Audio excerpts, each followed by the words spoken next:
Hello, welcome pen friends. Welcome to another ink profile. In fact, this is the last one in our series for Ink Flight 28, which was from Ink Journal's subscription box for May 2019. So today we're doing Pelikan Edelstein Star Ruby, a very, very beautiful pinky red ink, and I think you're going to find it very interesting. So this is where we're at. We're on the 5th ink, but I've already done the other 2, so I'll link you those at this final video down in the description box. So let's get started by putting it into the bath test. That'll be our first thing. Whoops. Oh, it's reluctant. It doesn't want to get in there. All right, there we go. Woo, that really brightens up. That almost looks like Diamine Hope Pink when you get it in the water. But let's let that simmer. And then real quick, we'll look over the last ink. This is the result of the bath test for Pelikan Edelstein. Oh, and I misspelled it. We found out, another viewer let me know that there's no D in it. It's a Venturin, without the D. So, anyway, it proved to be a little bit resistant to the water, but not much. You can still read it, but I sure wouldn't trust it around water. And it got an A for clean out, which is no surprise. It was really easy to clean out of my pens. So let's get into the Rhodia Gold book and see how it did. And first we'll stop off and we'll look at our finalized panel here, or spread. And let's see what it says. I really want to read this one because there's something special here. Ink Journal puts out a little, like a itinerary, and they give us information about each of the inks. And they wrote, Pelikan Edelstein Star Ruby 2019. Star Ruby is the latest edition that made its worldwide debut in March. This lightly saturated pinkish red has got nice shading. Definitely, it sure does. So there it is on our board, and then we'll hop up. Whoops, I went a little too far. Okay, so here's where I started with it in the Rhodia Gold book, and it's just a really pleasing shade. In fact, right off the bat, it really reminded me of Lamy Vibrant Pink, which I always think is more red than pink. But anyway, there it is on the Tomoe River paper. But I've got another little visual treat for you that I did after one of my pen friends sent me a little video this morning that was in German to look at. And so I didn't understand what was being said, but I really kind of liked what they did. So I did some splatters with this ink, and I'll show you in a minute.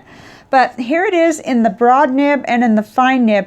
Very saturated, very pleasing, just nice ink, really.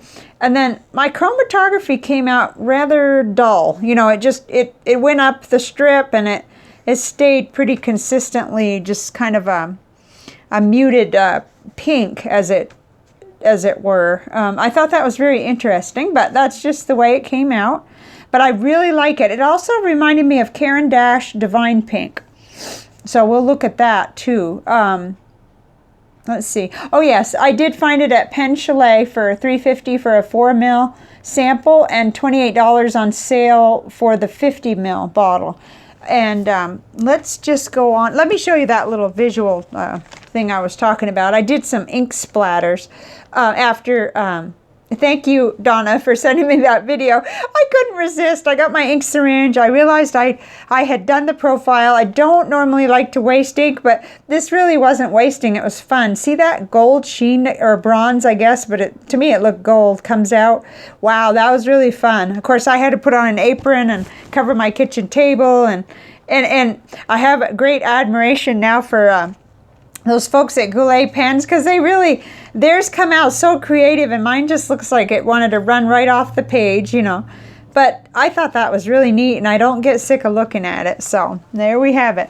Okay, let's get into the notebooks. I don't know why I'm starting with this one, but I guess I am. Here's the Moraman one. And here it is. Now, you get a little of that gold sheen here, but not too much. Just a little highlighting here and there. But it did, I thought, came out really good on this paper. It's very smooth paper, and it complements the ink very much in the broad nib and in the fine nib. Lightening just a little in the Lamy fine nib, which is much drier. Okay, and then let's hop right on to CVS Caliber Notebook 4x6. And it was a little bit impressive on here too, because it did give an outline gold kind of sheening. Maybe I wasn't being real, heavy-handed with the ink application, because these 2 ml samples don't give me very much, but this was early on in the profile, so I was worried about running out probably. But it did hold up really well on this paper in the broad nib and the fine nib. And I was really happy about that, because this is cheap paper, and I have a daily process notebook that's the full-sized, I guess around 8.5 by 10 or something like that. Anyway, I do messy journaling, planning, future projecting, working that I don't want to do in my bullet journal on this kind of paper. And the more fountain pens I can enjoy on that CVS paper, the happier I am, because that's really inexpensive. So now this is Leuchtturm 1917 dot grid notebook. Let's see how it did on there. I thought it just really popped on this paper. It does. It really kind of stands out. Real bright. And you don't get a whole lot of the gold or bronze sheening there, but just maybe a touch. Let's see whether it bled through. I can't remember. Okay, just a tiny bit of bleed through, but that was on the painted part, and I don't normally go around doing that in my bullet journal. Not with this kind of ink. But I was happy in both nibs, broad and fine. I don't remember whether I showed you. Okay, it didn't bleed through at all on the CVS Caliber paper, so you could literally paint in that, I guess. Okay, next is Live Notes by Pen Gallery, 68 GSM Tomoe River paper. Okay, and again, very pretty. It pops on that paper too. It's quite pretty. Not quite as impressive, although I didn't splatter it on with an ink syringe or anything like that. I used a paintbrush here, so we don't want to compare unfair things. So in a minute I'll show you the exact equivalent on the 52 GSM paper. But I thought it looked real good in the broad nib and in the fine nib. Saturated enough to hold right up and look good. Very little show through, tiny bit of bleed through where you painted on, but again, that's acceptable, I think. You could work on the other side without any problem. So we'll keep this available, and we'll hop right on to the individual Tomoe River paper, 52 gram. I applied the ink about the same on here, so it's more fair than going back to the extremely impressive, gold sheen and all that from here, because I splattered it on there without concern. So you do get a little bit of sheen, a little bit of edging and sheen, and sort of that shading contrast is coming out there on this paper. Let's compare them if we can. It's hard to do. Very similar, really, but I just still feel like it flattened a little bit more on the 68 GSM, but who knows? It could just be my perception there. But I would be extremely happy for letter writing with this, with either nib. That would be just fine. My line gauge would have to be a little different for the fine nib, but I liked it. It was nice and flowy. It's got no problem with that. Okay, now next is Clairefontaine 90 gram French ruled.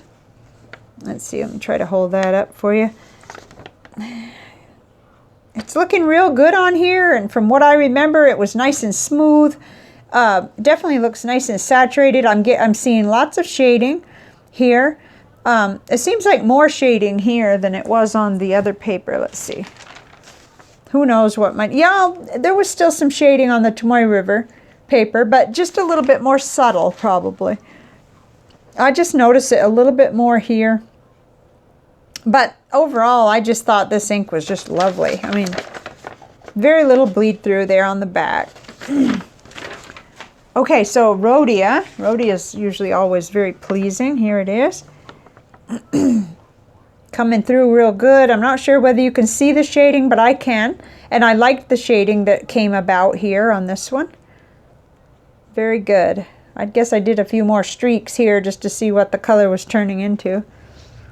And then, well, it's pretty much the same. It tried to bleed through just a tad, but nothing that would bother me. And not with the lettering, just with the painted on part. So there's the broad nib and the fine nib.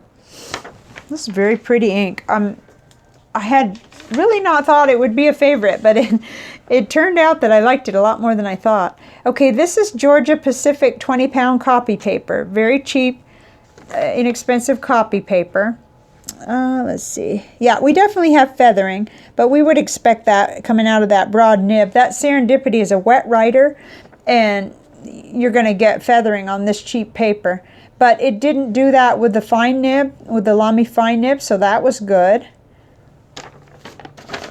Quite a bit of bleed through here and there on the broad nib. Not so much on the fine nib, maybe just a tiny bit where I really flourished things at the bottom there. And of course where it was painted on, but I think you could get away with the fine nib pretty good on that paper. Okay, now we got something different today. So let's stop in and look at this, and it looks like it's kind of acting a lot like the other one. The green aventurine, or however we want to say it there. It's sort of staying around, but you can read it, but it's not really impressive. You've lost most of the color. So I'm going to move this completely out of the way. And I have a little bit of a test run to do today with our panel. Our panel that's not a panel. Oh boy. Okay, so let's see if this works. I don't know. Total experiment. There's Lamy Vibrant Pink to put next to it. Here is Noodler's Bay State Cranberry, which, I don't know, you know, that's pretty pinky, but I wanted to see it beside there. Here is Tasha Momo Pink. That's quite pinky too. Oh, and definitely for your comparison, Diamine Hope Pink is a true kind of a pink, like a Valentine heart pink. Here is Colorverse Lights on Series, which sort of is a muted version of Star Ruby, I thought. I thought that was really interesting. Okay, now we've got some that I'm not so sure. Okay, Monte Grappa Red. I really felt like that was in the ballpark. Let's put that one up there. And then I can switch these out, which is the beauty. This is why I'm doing this, because, okay, I think I'm going to do that now too. Caran Divine Pink. Let's move Bay State Cranberry up into the right-hand corner there, so that we can put Caran Divine Pink right next to Star Ruby. These may not be straight. I'm trying, but it's kind of hard. Let me adjust my camera a little. Just a little. There we go. Okay. Okay, because I'm realizing that I'm ending up with lots of duplicates on these cards. So I'm looking into some racks and things, but until then I thought I'd do it this way. Okay, this is Diamine Classic Red. Let's put that up here. Okay, so now we have sort of a makeshift panel. It's not, you know, not by any means perfect, and I'm going to have to switch out a couple if I want to show you a few more, but there we have it. We've got some comparables. Now, I would like to show you Kaveco Ruby Red, because that's one of my favorites. And let's move the Tasha Momo Pink. We've established that that's quite bright, almost in the league of Hope Pink. So let's move that one and put Kaveco Ruby Red down here. You know, that's more maroon looking, but it arrives in a very similar ballpark, I thought. Okay, and then here's Thief's Red. The Thief's Red is far more of a kind of a traditional red, almost like a Diamine Classic Red. So let's see, where are we going to put this? This is like that memory game. I could turn them all over and see if you remember what's there. Okay, we'll move Monte Grappa Red, and we'll just move that out of the way for now. So, you know, this gives us a little bit of a chance to see things, and I've certainly scrambled your brain, but keep in mind, Pelikan Edelstein Star Ruby is in the middle. That much I can do for us. I I don't know. I'm not looking for exact matches. I'm just sort of looking for you to be able to say, oh, I know what Diamine Hope Pink looks like. That's how Star Ruby compares. And maybe perhaps we can start to figure out what's the most like it. Actually, I think I removed the one that was the most like it. Let's get rid of Noodler's Bay State Cranberry there and put Montegrappa Red back up there. Just a really, really pretty reddish pink. And it's got kind of the both, you know, best of both worlds going on, I think. I love Lamy Vibrant Pink. And I also love Caran Divine Pink. I really haven't looked into a bottle because I don't think I like the price on that ink. But that may be a mental block because I've spent quite a bit of money before on Bunga Box ink. So maybe that was because that was a purple ink or something. So I hope this helps. And don't worry, I'm going to keep experimenting with things that might work better. But I just, you know, I'd like something that slants and I can get the camera on the same angle so that you can really see these. But the other way that I was doing it, of course, is these panels, which I can then do it kind of like this, and it would be in the middle, and so you can still have that experience here with Lamy Vibrant Pink, which that's funny, that looks a little bit more muted on this panel. It's kind of like chromatography, they don't always come out the same. And then Rohr & Klinger Fernambuk, that's kind of a pinky too, and it kind of veers off in another direction. But anyway, let me know, you know, what you think of seeing them this way, if this is still helpful. But in the meantime, I'm looking at racks and different ideas that we might do so that I can have these in a permanent file, and I don't have to have, you know, I have a stack about that thick of panels, which is no problem really, except that it's time consuming, and I can bring you more ink profiles if I'm not spending too much time repetitively making panels. So, okay, let's get these picked up. And I have one more thing to show you, which is the visual journal. So I'll use this as my little backdrop. I was kind of underwhelmed with it. It's sort of fuzzed out a lot, and it kind of looks like I got you know, a pink storm going on. But I guess I did get a little bit of sheen coming up in there, and a lot of like fuzziness as the ink kind of went into the water and dried. And then over here, this was kind of neat. It did do a little bit of shading and edging there. That was fun. Let me put this down so I'm not bouncing it around so much.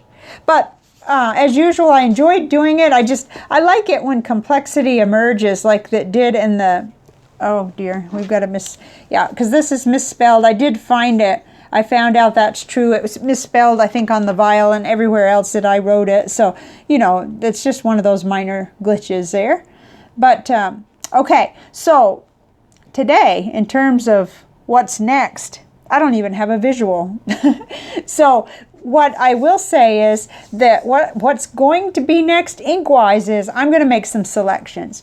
And I'm going to come up with at least a mini series of inks, because there are some that I have been just dying to profile. And I've been kind of heavily, I guess we could look back over what we've been doing here. I've been heavily focusing on what comes in the ink journal box, which is fine, the ink flight box, which is fine. It's been a lot of fun, and I don't have any plans to stop doing that, but I'd like to balance it a little bit better. And I'd like to be able to take some of these 439 ink samples that I have and bring those to you, because out of the 439, I've probably already profiled at least 50 of those, but still there are a lot that have waited and waited, and I'd like to move them up in the line.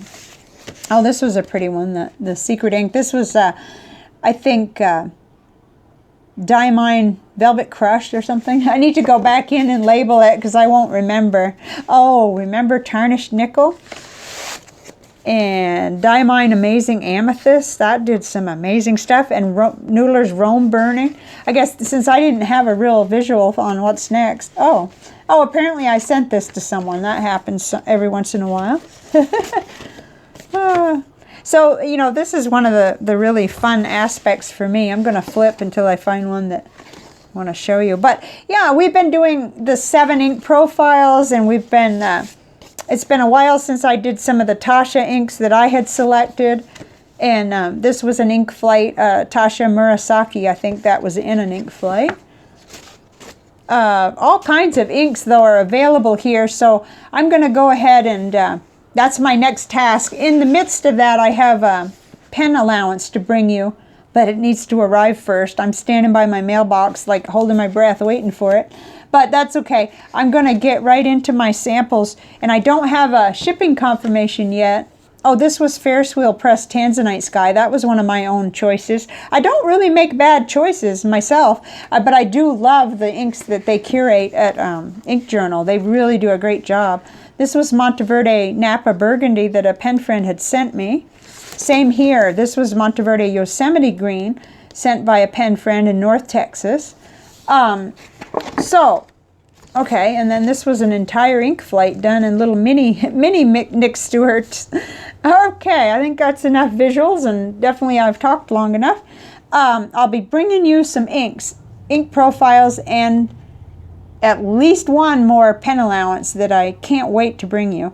So, let me know, how did you like Pelikan Edelstein Star Ruby? I thought it was really, really pretty and worthy of our exploration, definitely. And if this was just the most fun I've had in a long time, I may do this again. I think maybe I can manage to do this kind of thing if I wait till I've written my letters and done my profile notes, because I just get really worried I'm going to either spill or run out of ink. But I love seeing these splatters. This was fun. Okay, I'll leave you on that note, and thank you very much for being here. Bye for now.